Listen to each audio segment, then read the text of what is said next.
Hey everyone, just a couple of disclaimers. So first of all, we are not in any association or affiliate of JNAP or Jane.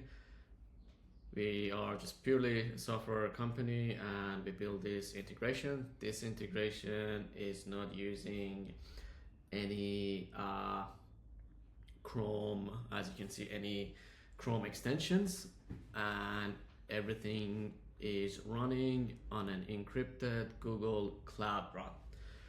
Now, for those of you that have already used HighLevel, you know that you can use the HIPAA compliant, and you should use that for your practice.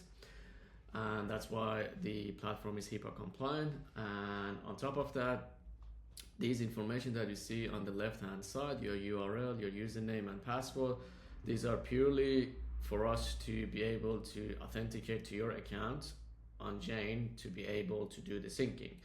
If you don't provide any of these, that means that there's no way for us to authenticate with your Jane account and be able to integrate the appointments and patient information that you needed.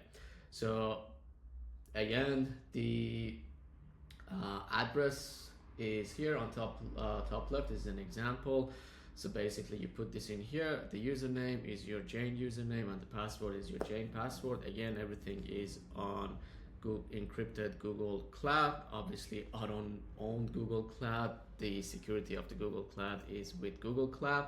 So again, disclaimer there as well. And yeah, we are not using any Chrome extensions. You can search on the Chrome website to see if you can find us there. We are not using any Chrome extension, but this is how you can integrate. Any question, just let me know. Thanks, bye.